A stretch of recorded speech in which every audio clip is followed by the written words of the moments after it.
You shouldn't be intimidated. Everyone can do well in the stock market. You have the skills, you have the intelligence. It doesn't require any education. All you have to have is patience, do a little research. You've got it. Don't worry about it. Don't panic. In 1990, Peter Lynch retired as manager of Fidelity Magellan, the nation's largest stock mutual fund, and one of the most successful. In 13 years, he drove Magellan to a 2,800% gain. Quite simply, Lynch has been recognized as one of the greatest money managers ever. He beat the stock market for so long not by timing the market, but by picking the right stocks. Of course, no one can promise you Peter's record, but you can learn a lot from him. And you don't need a billion-dollar portfolio to follow his rules. Hi, my name is Peter Lynch. For 13 years, I managed Fidelity Magellan Fund. Those were 13 amazing years. 9 times the market declined by 10% or more, and I was very consistent. All 9 times Magellan Fund fell 10% or more. I learned a lot of lessons. I think they're true now. I think they were true 20 years ago. I think they'll be true 20 years from now. I think I can help you do a better job of investing. You can't learn years of stock picking experience in one night, but you have better stock picking skills than you realize, and you have advantages that no one on Wall Street has. I'm here to help you find them and use them. You may be wondering why stocks are so important for a long-term investment program. The short answer, over time, stocks produce better returns than other investments. The past 60 years, stocks have returned about 10% a year. Bonds have averaged 6% a year. Treasury bills or bank CDs around 3%. That doesn't seem like a big difference, does it? But the power of compounding makes an enormous difference over time. Suppose you invest $50 a month and earn 6%. After 30 years, you have over $50,000. When your investment is taxed, the government reduces your return every year. If you know you won't need the money until retirement, you should place as much of your investments as possible into tax-deferred accounts, like IRAs, KEOs, 401k, or 403b plans. Because you don't pay taxes on the money until it is withdrawn from the accounts, the power of compounding achieves the maximum effect, providing you the best return possible. The more time you have to let your earnings compound, the better results you'll get. A 20-year-old who invests $200 a month and earns 10% on his money all along will have $1.1 million by the time he was 60. A 35-year-old would have to invest $800 a month to have the same $1.1 million at age 60. You're going to have a tough time getting that 10% return without at least some stocks in your portfolio. Before you start to invest, ask yourself one question. When will I need to use this money? The stock market is a long-term investment. If you need to use the money anytime soon, you should not invest in stocks. This is money you're willing to put in the market and leave it there for 5, 10, 20, 30 years. That's the kind of money you can do well with. If you're worried about it, don't invest it. The stock market is volatile. Individual stocks are volatile. The average range for stock in a year is 50% between its high and its low. Stocks go up and down. The market goes up and down. If you're investing with a 1 or 2 year time horizon, you shouldn't be in individual stocks. You shouldn't be in equity mutual funds. If you've been lucky enough to save up lots of money to send your children to college and they're starting school in 2 years, what are you going to do if the market goes down? In the long term, 10, 15, 20 years or more, stocks have beaten bonds and banks' certificates of deposits. But in the short term, there's no telling what will happen. In 1987, the S&P 500 fell 33% from its August top to its October bottom. If you had the stomach to ride through that drop, you would have found that the S&P performance from 1987 through 1992 still outperformed Treasury bills and long-term government bonds, despite that decline. If you want to double your money quickly and safely, fold it in half and put it in your wallet. Any other way, you're simply gambling. A good stock can take 2, 3, even 5 years before it really pays off. It's not 2 or 3 weeks. It's not 2 or 3 months. My best stocks have been in my 5th, 6th, 7th year. Give your investments time to grow. Many people ask me, when is the right time to sell a stock? Selling stocks is a matter of comparing stories. If story A is better than story B, then sell B and buy more A. If you own 8 companies, you're playing 8 simultaneous games of poker. So only stay in the games that you have the best chance of success. But remember that stories rarely change overnight. It may take years for a good one to be recognized by the market. Give your good stories the time to grow. Your advantage in picking stocks is your direct experience with companies as a consumer, on your job as a professional or as a neighbor. Use those advantages as a place to start looking for good stocks. You have several things that you possess that will make you a good investor. They're inherent to your life. It's the field you work in. It's the area where you live. There may be some local company that's terrific. You're a consumer. You see some products. You see some services that are terrific. We bought a Volvo. It was better than the American station wagons. It was safer. The price was right. I did a little bit of research. I found that Volvo, the stock, it's a Swedish company, was selling equal to its cash. You're paying almost nothing for the company. They had lots of other divisions that were doing terrific. Buying that car turned out to be a great way to begin researching the stock. Sometimes people take things for granted. My field was the mutual fund industry. In the early 1970s, the industry grew slowly, but then it took off in the 80s. Money piled in to money market funds, to equity funds. Like an idiot, I missed stocks like Dreyfus, Pioneer, T. Rowe Price, Strategic Investments, Franklin Resources. There was lots of companies that went up dramatically. These are my own field. All I had to do was buy these things. It was really dumb. Back in the 1950s, a fireman from New England noticed a factory in his town seemed to be hiring and expanding all of the time.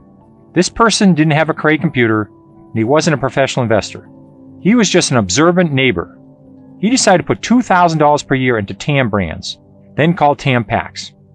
By 1972, the fireman was a millionaire, just from using his local edge. Investing is a personal thing.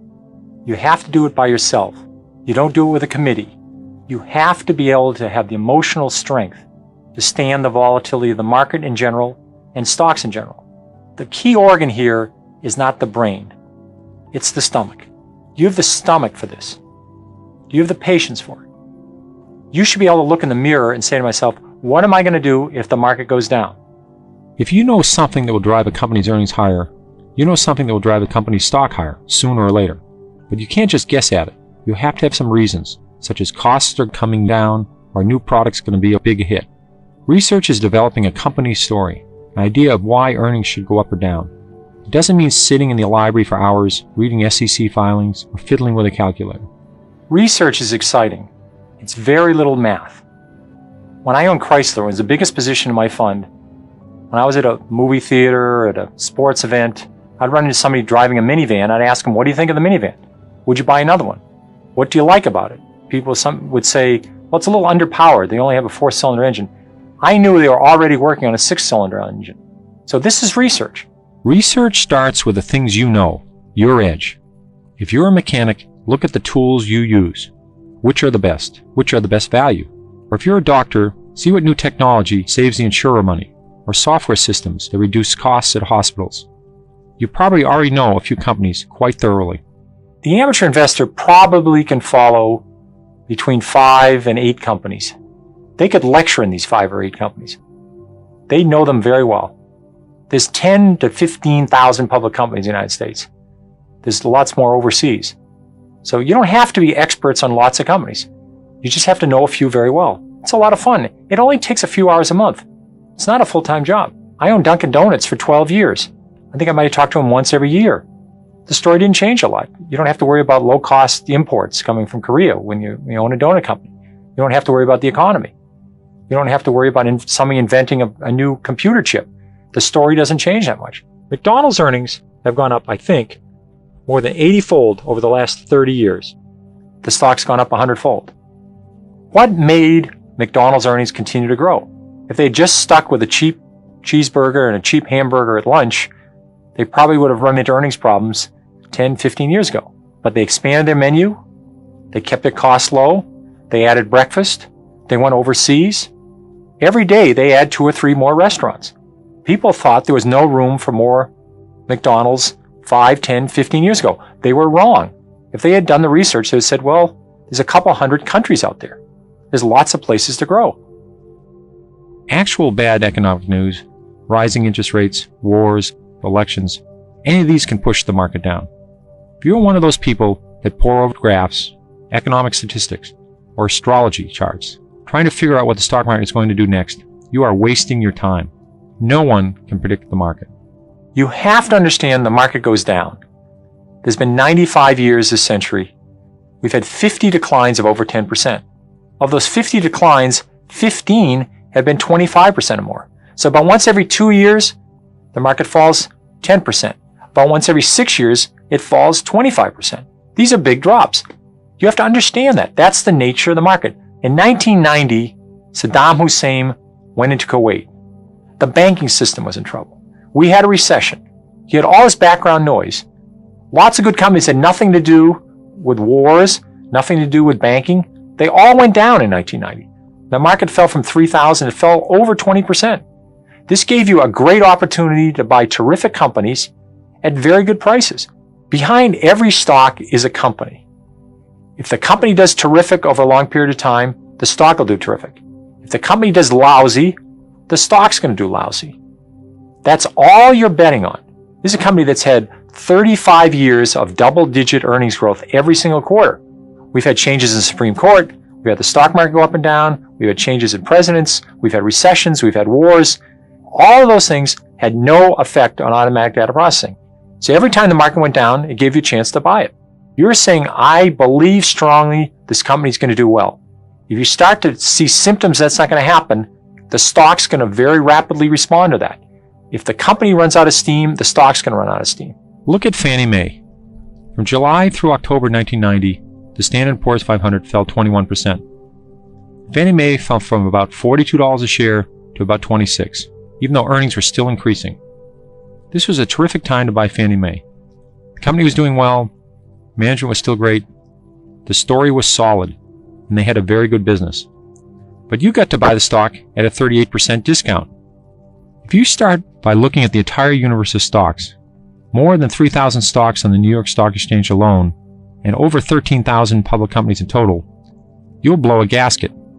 So I break stocks into categories, partly to make the job of researching more manageable. Putting stocks into categories is the first step in developing the story. At least you'll know what kind of story it's supposed to be. The category tells you what questions you should be asking about a company. You simply can't expect all stocks to behave the same. Basing a strategy on general maxims, like sell when you double your money, or sell when the price falls 10%, is absolute folly. No formula will apply to all stocks. Different stocks behave differently, so they require different approaches, different expectations, and different kinds of stories. Suppose you've made a 50% gain on two companies. One is a fast grower with a long way to go. The other is a big, lumbering, slow growth company that has already saturated 95% of its market, and that market itself is growing slowly. The 50% return is fantastic for the slow grower. The chances are it's time to sell it. The same 50% return could be just the tip of the iceberg for the fast grower. There are basically 5 categories.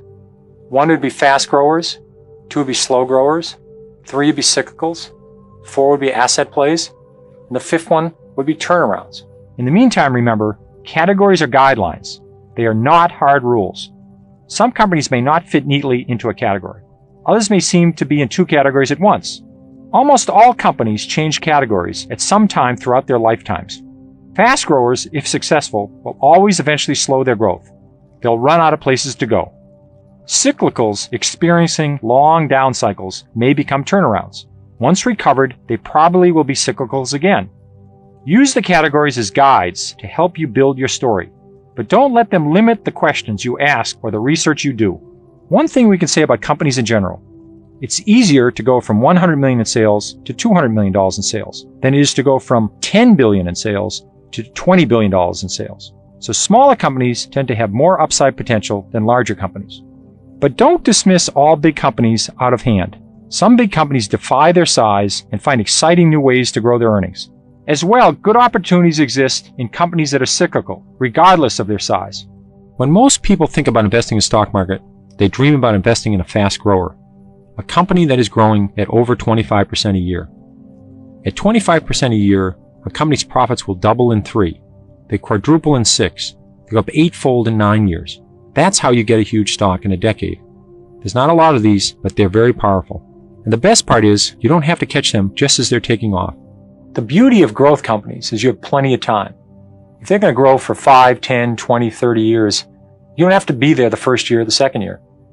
You could have bought Walmart 10 years after they went public and made 30 times your money. What makes a company grow earnings so quickly? Either it is a rapidly growing industry, or it's a rapidly growing company in a slow growth industry. Rapid revenue growth and rapid earnings growth are the hallmarks of a fast grower. But you just can't buy any stock with hot earnings and hot sales. You have to check the balance sheet and make sure the company can keep growing. One way you can look at growth companies is think of baseball. A normal baseball game has 9 innings. You should look at a growth company and say, I don't want to buy it when they're in the first inning. I want to buy it when they're in the second or third inning. They've got the formula right. They got lots of room to go. So you want to say to yourself, this is a company that's very early in its cycle, like a McDonald's when they're only in a few stores, or Limited when they're only in 100 stores. And they had lots of malls to go to. Microsoft was a company you could have bought 3 years after it went public and made over 20 times your money. Sales and earnings were growing at several times the rate of the companies in the S&P 500 in an industry that was exploding by leaps and bounds, and it had a lot of potential both overseas and domestically. This was only the beginning of a 15 to 20 year growth cycle. You had plenty of time to get involved. There was this amazing company called Superior Industries. I think the stock went up over 100-fold. They were very good at making aluminum wheels. A lot of car companies went to aluminum wheels. The industry for autos wasn't growing. Aluminum wheels were growing dramatically, and they were the best at it. The fast growers get all the attention in the media, but there's nothing wrong with slow-growing stock, provided you get it at a very decent price. Somebody would say to you, I'm going to sell you a business for $100,000, and they're earning $50,000 a year. You say, what's the bad news? Let's say the bad news is the earnings are never going to grow. They earn $50,000 a year forever. So this is a price earnings multiple of 2. You pay $100,000, $50,000 of earnings, but they're never going to grow. You say, I don't care. I'm going to get a $50,000 return every year. In 2 years, I get all my money back, and I'm going to make $50,000 a year on my $100,000 investment forever. So sometimes, even if a company has a very low growth rate in earnings, if the stock is selling at the right price, it may still be a very good deal. A slow to moderate grower will have earnings growth of 3 to 15% a year. One company that I was very lucky with was Service Corp International. It's a funeral home company that bought up local family funeral homes, a very steady business. Service Corp could grow earnings at 15% a year when I owned it with very little problems. A slow grower that turns into a no-grower is a very bad news situation. So when you start researching the stock, look for these signs. Steady earnings growth. Rising dividends. Companies that raise their dividends each year have to have the earnings to do so. A rising dividend is normally a good sign for a stock. Room to keep growing. You want slow growers to go on forever. That's one reason I like Service Corp International so much. This was a great stock for me in the 1980s. At that point, it had a long way to go. Cyclical companies rise and fall with the economy. Typically, they make expensive big-ticket items that people buy when the economy is good. Things like houses, cars, and furniture. When the economy is bad and people are worried about losing their jobs, they don't buy big-ticket items. They're too broke or too scared that they will go broke. Don't try to time a cyclical stock if you don't have intimate knowledge of the business, if you don't have an investor's edge. Everyone on Wall Street tries to time cyclical stocks too. Because the stock market looks forward, you could be left with a sinking stock even though the company's earnings are terrific. You make your best money in a cyclical when earnings go from rotten to mediocre, or from mediocre to pretty good. The danger point is when earnings go from great to spectacular. Somewhere between these 2 points, Wall Street will figure out there's only one way to go, and that's for profits to go down some point in the future. Just don't buy in the hope. Wait for things to get better. Prices to get better, capacity to shrink, inventories to go down, scrap prices to get better. Something ought to be happening.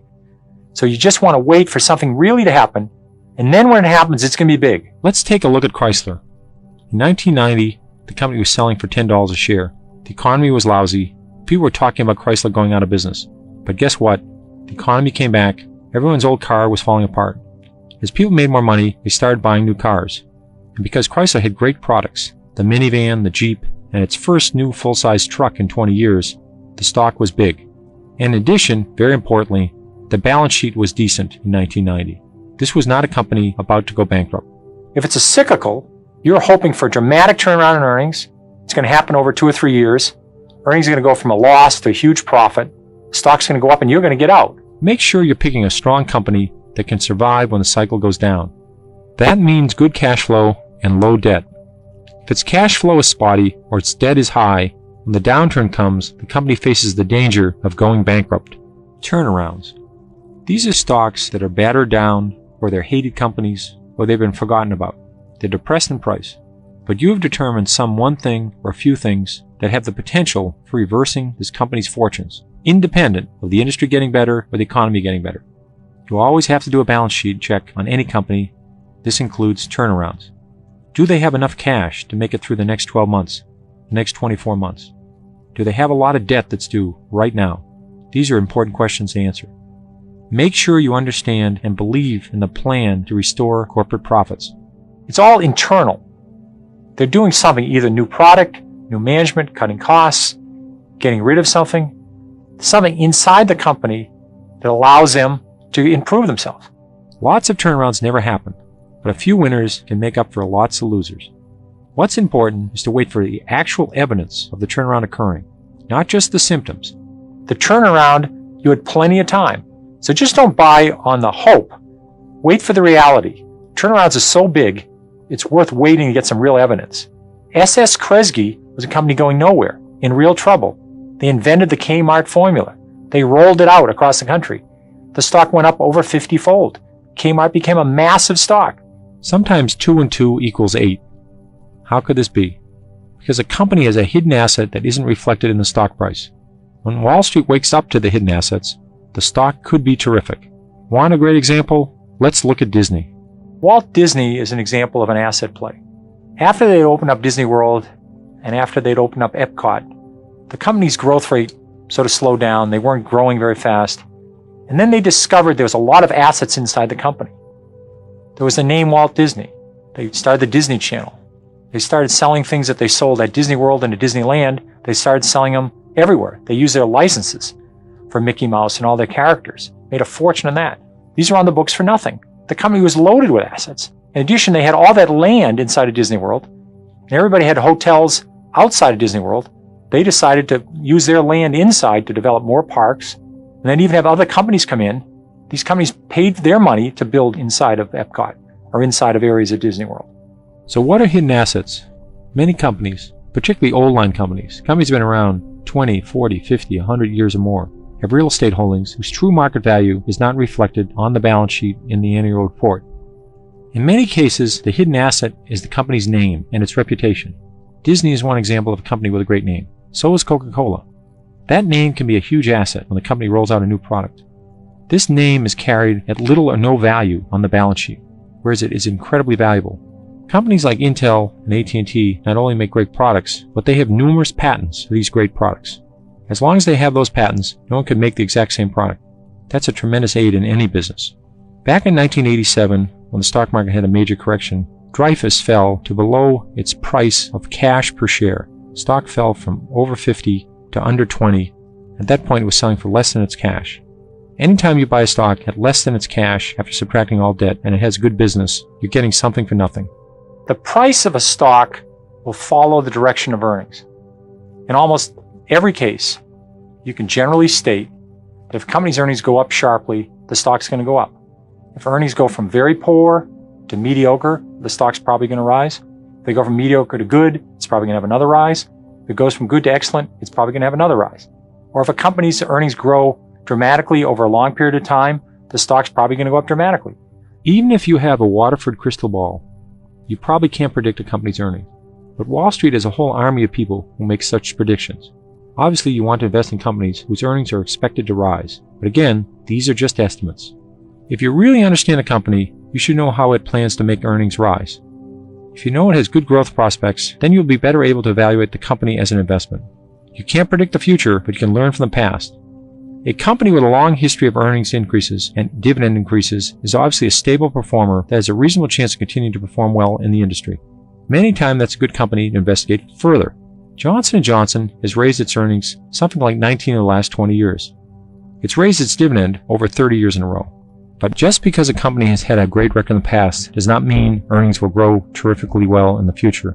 You have to have reasons for it. Strong growth in research and development, cost cutting, new products, great brand name, and a terrific balance sheet were the items that made me optimistic about Johnson & Johnson. And what's the outlook? It's going to keep continuing to grow. If they run out of steam, stock's going to run out of steam. Price earnings ratio is something that some people make very complex. It's actually very simple. If a company is selling at $100 a share and they're earning $10 is a price earnings multiple of 10. The PE ratio can be thought of as the number of years it will take the company to earn back the amount of your initial investment, assuming, of course, that the company's earnings stay constant. Why look at PE? It can tell you if you're paying too much for a stock. The higher the PE, the more expensive the stock relative to the company's future earning power. The lower the PE, the cheaper the stock. I use a rule of thumb to level out these differences. A fairly priced stock is a PE that's about equal to the expected annual growth rate over the next 3 to 5 years. If the PE is substantially higher than the growth rate, the stock is normally expensive. If the PE is substantially lower, stock is probably cheap. A stock PE, in part, depends on the industry that it's in. When you look at a growth company, compare the company's growth rate and its own PE to that of the industry. All other things being equal, if you find a company with a much lower PE and a higher growth rate, you're off to a good start. You can also compare a company's PE to its own historical PE. If a company normally sells for 25 times earnings, and now it's selling at 15 or less, you have to ask yourself why. The company could be maturing, competition may be entering the field, and its growth prospects may be uncertain. But maybe it's simply been beaten down by some other factors, and it's possibly a bargain. It's worth researching. Back in the 1970s, Electronic Data Systems, or EDS, had a PE of 500 times earnings. If you had invested in a company with a PE this high when Columbus discovered America, and the company's earnings stayed constant, you'd just be breaking even today. In 1974, EDS performed very well, but its stock fell from 40 to 3, simply because the stock was so grossly overpriced relative to current earnings. Dividends are cash payments that companies make to shareholders, usually every quarter. Nearly half the return in the S&P 500 the past 50 years has come from dividends. Dividends come from profits. If a company earns $5 a share, they have the choice of paying out some of it to the shareholders in the form of a cash dividend.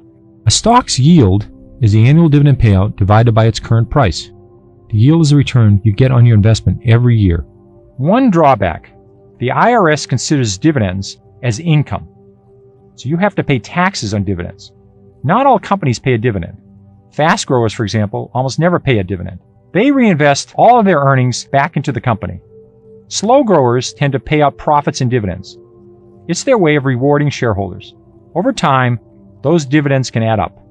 Some people have bought stocks for $5 a share, and 20 years later, they're getting $10 a share of dividends per year. Dividends do make a difference. Dividends are a great way to measure a company's success, particularly a slow-growing company. When a company raises its dividend every year, it raises the bar for its financial performance the years that follow.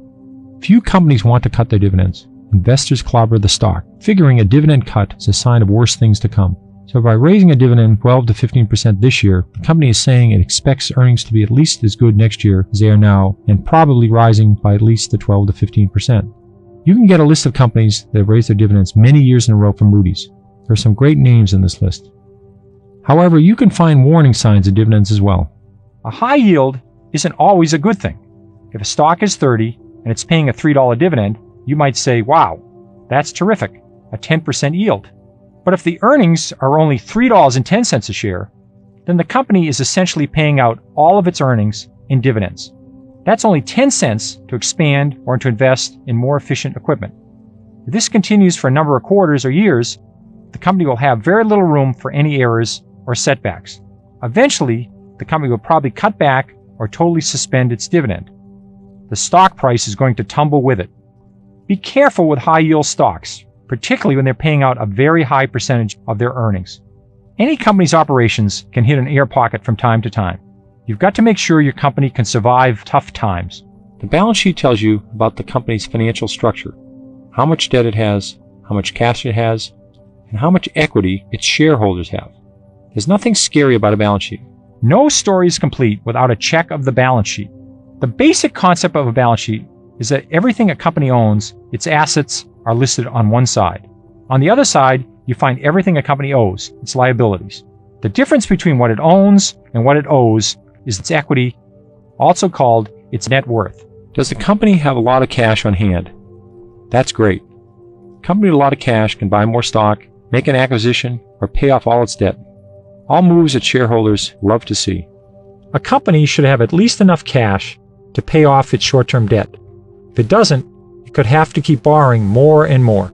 If you subtract cash from short-term debt and long-term debt, and the total is only 1/4 of net worth, the company has a decent balance sheet.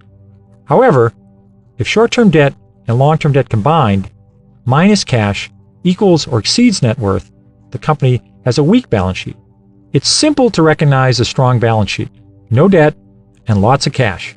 Suppose a company has $20 million in cash after subtracting all debt. If the company has 4 million shares outstanding, it has $5 of cash per share of stock. If you buy the company at $10 a share, you're paying only $5 for the company and you're getting $5 a share in cash. That's a really amazing price. In effect, that means your real price is $5. If this company has a very solid, predictable business, this extra cash is quite valuable. But if a company has lots of cash and they're losing money, you still have to evaluate how quickly will they run through all that cash. That's all you really have to know. It's not much, but you should know it. If you don't check your company's survivability, you're not only skimping on your research, you're gambling. That's not why you invest in the stock market. Check the debt. Most companies have some debt, but how much is too much? Add up the company's long-term debt and total equity. That's a good approximation of the company's total capitalization, the money the company has available to grow its business in the future. Now compare the long-term debt to total capitalization. If total debt equals half of the company's capitalization or more, beware. That's quite a bit of debt. To service that much debt, everything has to work right. Things don't always work just right. If debt equals 20% of capitalization or less, that's better. That's fairly low debt. As usual, there is no rule without some exception. Debt in some industries, like banking, insurance, and financial services, routinely runs much higher than 20 to 50%. Know the industry and what is normal for it when you evaluate a balance sheet. In many industries, such as retailing and restaurants, companies have leases. They have commitments on buildings to rent for a long period of time. Often, this form of debt will only appear in the footnotes. This is a very substantial form of debt. Look into the footnotes. See if you see capitalized lease obligations. Add this back.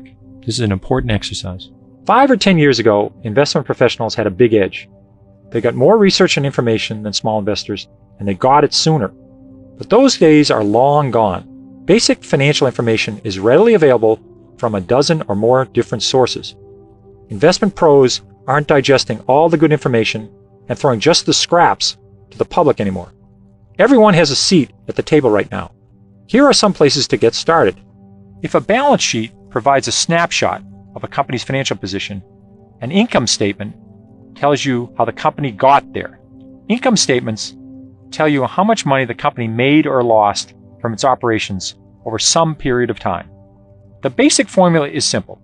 You are asking how things went over the period, usually a quarter or a year.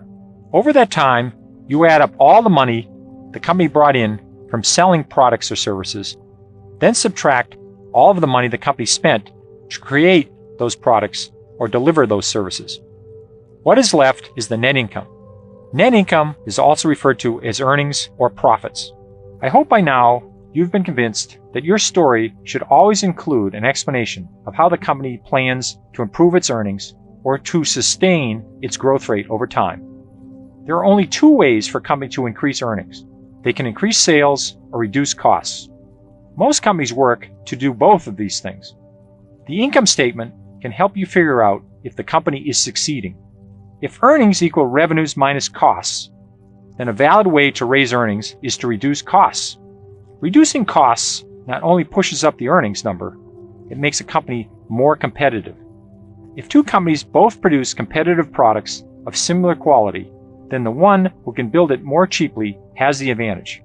They can choose to charge less for the product and sell more than their competitor, or can sell it for the same price and make much more money than their competitor. One way to measure cost reduction is to check out the costs listed on the income statement each quarter, but it's difficult to do so because what you really care about is how costs are changing relative to revenues. One way to measure this cost to revenues is the profit margin. This number is not shown on the income statement itself. To calculate the number for yourself, just divide the earnings before taxes by the net revenues. The higher the profit margin, the more money the company makes for each product it sells. Once we have the profit margin as a tool, we can evaluate how successful the company is being in reducing costs. Unless the company has raised prices significantly, if the profit margin goes up, then costs are going down relative to revenues. You can compare the profit margin of the company to the profit margin of a competitor, or to the average profit margin of the industry. When a company that's highly profitable already must depend on cost cutting to boost its profits even further, you have to be skeptical. If its profit margins are unusually high compared to the rest of the industry, there's a limit to how much additional profit it can squeeze out of the business by economizing. Ask yourself, is there a long road of margin cutting ahead, or are they already extremely efficient? Your goal is to feel as confident as possible with your story. How does the company plan to increase earnings? Sales growth is the single most important factor in growing earnings long term. So you must ask yourself how the company is going to make sales rise. The company can expand its customer base. Selling its existing products to new customers brings in new revenue. When evaluating this strategy, consider how far the company is from saturating the market for its products. If a company is already selling to 98% of its potential customers, there aren't a lot left to reach. The company can introduce new products into its existing customer base. This is the most difficult, but potentially the most rewarding strategy. If the product catches on, it can breathe new life into the company. Advantages like brand names and a good reputation come in very useful here. A company can also raise prices to increase revenues. That way, even if unit sales stay constant, revenues will still grow.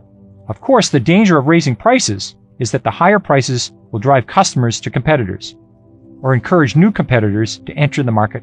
The details of a company's plan will vary by industry and by individual company. Just make sure you understand that plan and include it in your story. Once you've built the story for your company, you have a powerful tool for judging the stock. But like any powerful instrument, you must use it wisely and carefully or you'll get burned. Use your story to pick the right time to buy a stock. I promise you that the right time to buy a stock does not occur often. When I'm following a stock, buying opportunities present themselves once or twice a year if I'm lucky. I look for times when the potential upside is high and the potential downside is reduced. Understanding that balance is a key to successful stock investing. You have to understand, stock picking is a risk-reward trade-off. You have to know how much you're going to lose if you're wrong and how much you're going to make if you're right. The skill is to minimize your risk and maximize your reward. You can be wrong in this business. I've been wrong quite a bit, but you can be wrong and still make money, as long as your good stocks more than offset your mistakes. I figure if I can be right 6 times out of 10, that's a good batting average. When I pick stocks, I think of risk as a measure of my confidence in the story I've built. When I feel that my story is optimistic, solid, and well-researched, then I've got a low-risk investment. If I'm not too sure about how the story will turn out, then the risk is considerably higher. Don't try to categorize risk by other measures, like small companies are riskier than large. In the late 1970s or the early 1980s, Walmart was a lower risk investment than IBM, because the Walmart story was nearly bulletproof. If a startup company sounds exciting, keep an eye on it. Perhaps a year or two later, it will be over the hump, the story will be solid, and there's a good time to consider investing. If you believe strongly in your company's story, then you shouldn't waste your time waiting for the ultimate buying opportunity. Investors who bought McDonald's in the 1970s or Home Depot in the 1980s were happy almost any time they bought the stock. Even with these great companies, during stock market corrections, the stock dipped and the story was solid. But if you held on for a reasonable amount of time, you were a very happy camper. Watch out for ridiculously high prices when a company is selling at several times its growth rate and earnings. Remember, that's what we talked about in the price earnings presentation. But in general, if a story is good, you probably want to own it. Later, if a buying opportunity comes along, the stock falls well below its growth rate and the story hasn't changed, you can buy even more.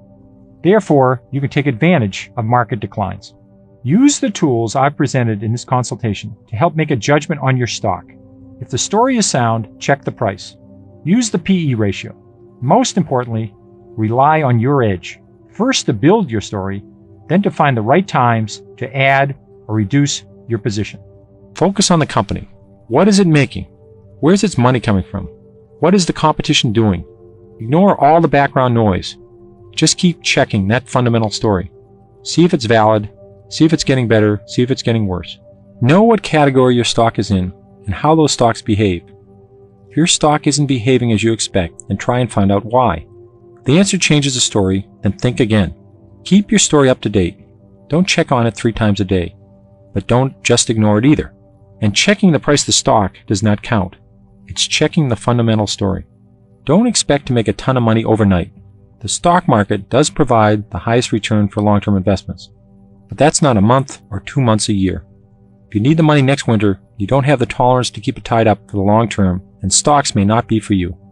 Don't forget to use your edge. These are all kinds of things that you know about. Because of where you live, what you do, you have lots of edges. Use them. And finally, remember that stock picking isn't gambling, and it isn't for everyone. You have to be prepared to do some work. You have to be prepared for market declines. If you enjoy doing research, if you enjoy learning about companies, and you have the stomach for the ups and downs of the stock market, then investing can be a lot of fun. These principles of investing have worked well for me. I hope they can help you. You can't just go out and buy a stock and hope it goes up. You have to have a reason why you think a stock will go up. You should be able to tell those reasons to someone else in just a few minutes. People who love stocks don't talk about sports. They don't talk about their dog. They talk about stories. A story is what's happening inside a company and signs that point to what's likely to happen in the future. You gotta be able to put it down in 2 paragraphs. It could be something like earnings are turning around, a new product, somebody's gone out of business that was competing with them, they've just discovered oil, they've got new management, their balance sheet's getting better, they're getting rid of a losing division. There's lots of different elements, but that's what a story is, and that's what you rely on. A good story is one that you could tell a 5th grader, and he or she would understand. The more complicated the story, the more likely it is to fall apart.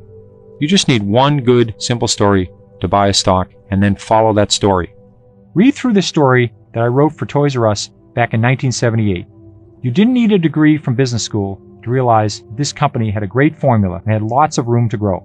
The thousands of people who shopped there knew the store was great. I did the rest of the research I needed to fill in the story and bought the stock. Building stories like this one is how I decide what companies to own and which ones to stay away from. Remember that stories unfold over time.